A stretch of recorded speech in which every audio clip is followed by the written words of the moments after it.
Back in the village, ALEPHO. When Benson disappeared during the attack on my sister's village, everyone went looking for him.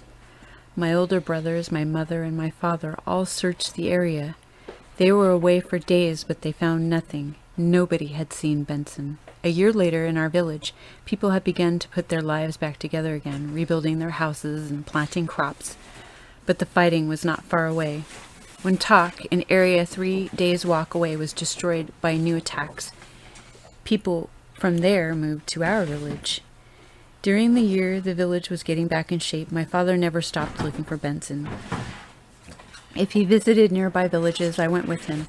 He asked everybody he saw if they'd seen him. Now that I had grown a little bit and was 6 years old, my mother sent me to Angong's house to take care of her goats. Angong's little boy was still an infant, and she was being driven crazy by all the goats because Benson was the only person who had been helping her.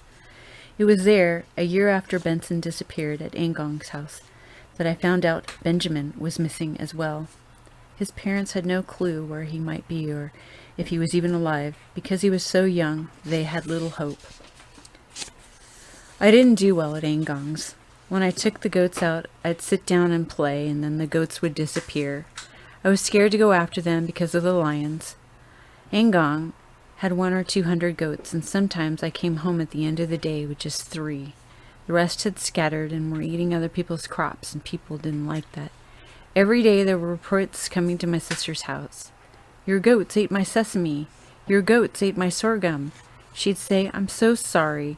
My younger brother, he's new to the place and he tries so hard." She was very understanding and she didn't get mad at me. I was so embarrassed to come home with my bare hands. "I'm not able to take care of the goats," I told her. She said, "Just walk with them. If you see a lion, just try to scare it." But I knew there was no way a lion would be afraid of me.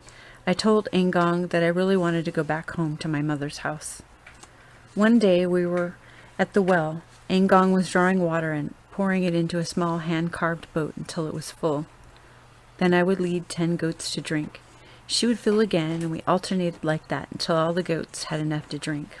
A little girl hobbled up to us like a weak and wounded gazelle. "How old are you?" she asked. 6.5 years. "I'm 5.5 years. I'm older than you," I told her. I started playing with her, and I forgot that I was helping my sister. The little girl's mother came to the well. "Don't hurt my daughter," she said. I didn't understand what she meant by that. "Don't insult her or make her upset," said Angong. "Don't ask her any questions." Later we took a bath together. I didn't know what had happened to the little girl. I thought she was born with a deformity. Perhaps where the legs joined the hip bones was crooked and gave her the limp. I was curious to ask her about that, but I remembered my sister's warning, so I kept quiet about that and complimented her about how beautiful she was and that when we grew up we could get married. I was joking to make her feel good. Later in the evening, when the little girl and her mother left, I asked, "Angong, what happened to her?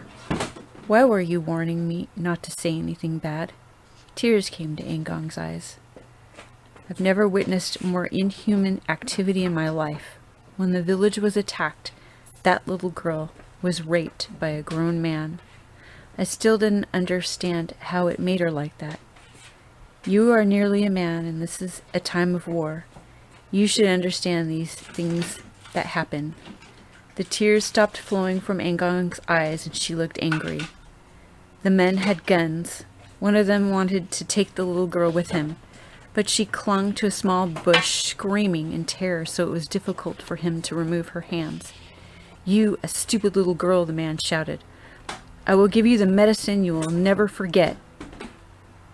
He stooped over her and pulled out his penis. We screamed, but there was nothing her mother or I could do.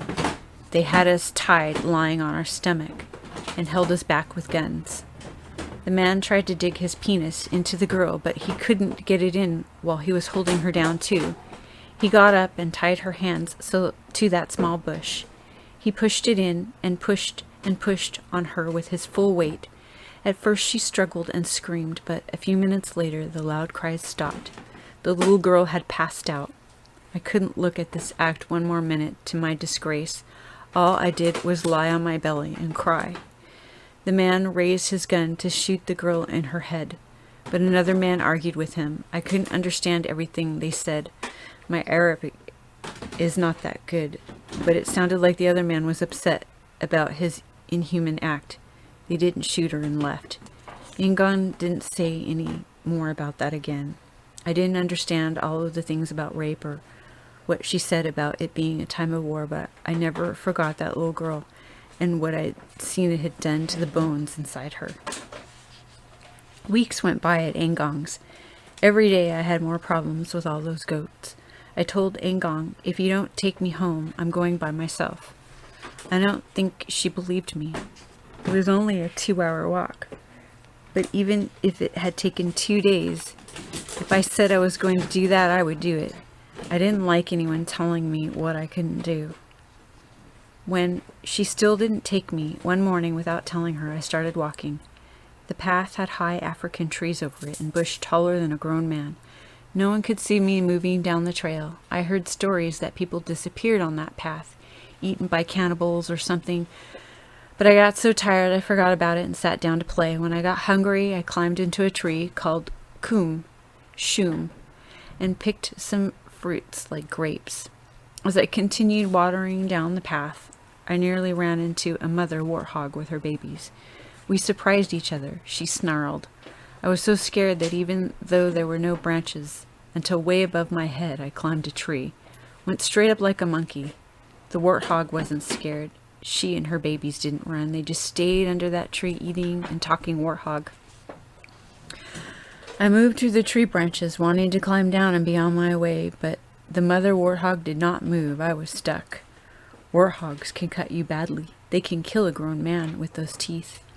After a while, when I looked below the tree again, I couldn't see them. I went down quickly and jumped from the lowest branch, which was high above the ground. I landed noisily in the bushes. The warthog was still below with her babies, but I scared the hell out of them this time, and we both ran. I got back to Jewel just before dark.